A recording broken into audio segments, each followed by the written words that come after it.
함께 묵상한 하나님 말씀은 요한복음 12장 12절부터 19절까지 말씀입니다. 예수님이 예루살렘에 이제 입성하시고 사람들은 예수님이 오신다는 이야기를 듣고 종려나무 가지를 들고 환호성을 외치는 장면입니다. 우리 12절, 13절의 말씀 함께 읽겠습니다.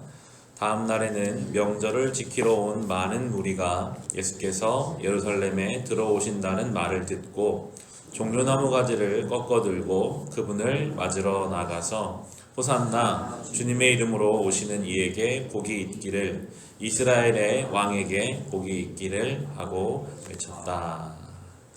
예수님은 예루살렘으로 입성하시고 많은 무리가 종려나무 가지를 들고 예수님께 왕이라고 외치고 환호성을 외치고 있습니다. 종려나무 가지는 승리와 번영의 상징입니다. 로마에서 승리하고 돌아오는 개선 장군이 그 승리하고 나서 많은 물건을 취해서 큰 행렬을 가지고 전쟁 포로들을 이끌고 돌아올 때 로마 시민들이 이렇게 종려나무를 가지를 흔들면서 승리를 외치곤 하였습니다. 지금 예수님 앞에 나온 이 사람들은 종려나무 가지를 흔들면서 입으로는 왕이라고 외치고 부르고 있지만 마음속으로는 이제 우리도 저 예수라는 사람을 통해서 뭔가 승리를 경험하고 싶고 내가 원하는 바를 이루고 싶은, 예수님이 가시는 길에 대한 이해는 없습니다. 왕이면 복종하고 순종해야 할 마음이 있어야 하는데 내가 원하는 바를 좀 이뤄달라라는 외침을 지금 외치고 있습니다. 그걸 잘 알 수 있는 것이 이 사람들이 이제 시간이 조금 지나고 나면 나중에 예수님을 십자가에 못 박으라 라고 외치는 군중들이 되고, 예수님이 십자가에 못 박히실 때 아무도 그를 따르지 않는, 오로지 내 중심으로 예수님을 바라보고 있는 이 군중들의 모습을 성경은 기록하고 있습니다. 예수님 앞에 종려나무 가지를 흔들며 당신이 원하는 길에 나는 관심이 없으니 내가 원하는 바를 들어주시오라고 외치는 이 군중들의 외침이 때로 우리의 신앙의 모습이 아닌지 우린 돌아봐야 합니다.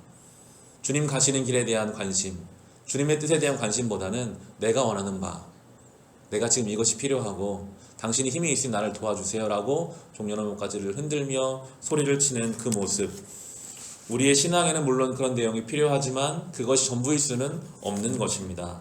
요한복음 이들의 외침을 이렇게 해석하고 있습니다. 18절 말씀 우리 같이 읽겠습니다.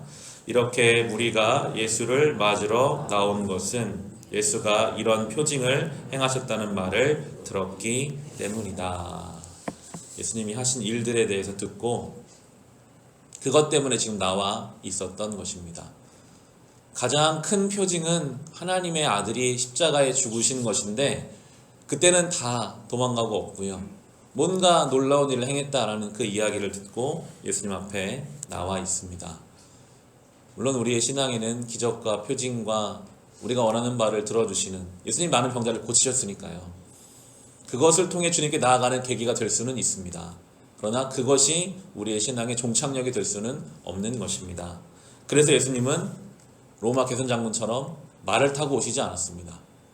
화려한 행렬을 끌고 오시지도 않았습니다. 아주 어울리지 않게, 왕과는 어울리지 않게 어린 나귀를 타고 입성하시는 예수님 모습이죠. 14절, 15절 함께 읽겠습니다.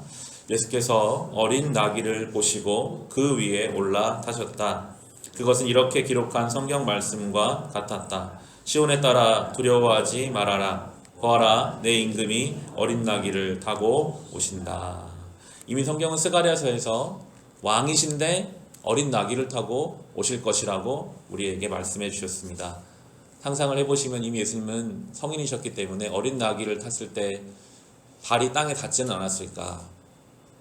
예수님의 복장은 화려한 개선 장군의 복장과는 전혀 어울리지 않는 아주 남루한 옷을 입고 계셨을 것입니다. 주변의 제자들도 마찬가지죠. 볼품없는 모습으로 들어오시면서 성경은, 하나님은 세상을 향해서 가르치고 계십니다. 너희들이 섬기고 싶은 왕은 화려한 옷을 입고 대단한 행렬을 이끌고 그렇게 오는 것 같아서 많은 사람이 다 거기를 따라가려고 합니다. 아, 나도 저렇게 좋은 말을 타고 좋은 옷을 입고 많은 사람의 나를 따르면 나도 왕 되는구나. 그러면 내 인생 아무도 무시하지 못하는구나. 다른 사람들 그러면 나를 따라오겠구나. 그러한 세상의 방식을 따라가지 말고 예수님이 지금 진짜 왕이시다. 좋은 말을 타지 않아도 사람들의 환호성이 없어도 왜 예수님이 왕이십니까? 그분이 가신 길 때문에 그렇습니다. 우리가 입게 입는 옷이, 우리가 속해 있는 어떤 곳이 우리를 하나님 앞에 거룩하게 세우는 것이 아니라 우리가 어디를 향해 가고 있는가. 예수님이 십자가를 향해 터벅터벅 가고 계셨습니다. 누가 이해해주지 않아도 주님 말씀에 따라 순종하며 그 길을 가십니다. 그의 삶이 어떤 것을 담고 계시는지, 그가 어디를 바라보고 계시는지, 그것이 예수 그리스도를 이 땅의 왕으로 생명의 시작하는 분으로 우리를 만들어 주셨던 것입니다. 우리도 이 말씀 앞에 우리의 삶을 잘 돌아봐야 합니다. 좋은 말을 타고 좋은 옷을 입는 것이 물론 중요하고 우리에게 전혀 나쁜 것은 아닙니다. 그러나 그것만을 위해 살아가는 인생이라면, 그것을 통해 내 인생을 확인받고 싶어 한다면 그것이 우리가 창세기를 통해 보고 있는 에녹의 인생, 그것이 가인의 인생이고 그 가인의 아들 에녹의 성이 되는 것이죠. 우리는 늘 우리가 어디를 향해 가고 있는가, 예수님이 십자가를 향해 가셨던 것처럼 나는 무엇을 향해 가고 있는가, 내 삶은 무엇을 담아내고 있는가, 나는 무엇을 통해 내 인생을 하나님 앞에 올려드리려 하는가 라고 우리 삶을 돌아봐야 할 것입니다. 오늘도 우리를 부르신 주님의 그 부르심을 향해 나아갑시다. 어린 나귀를 타고 남는 옷을 입고 있다 할지라도 우리의 방향이 하나님 부르시는 방향이라면 그것이 영광스러운 길인 줄 믿고 이 한 주를 살아갈 수 있으시기를 주님의 이름으로 축원합니다.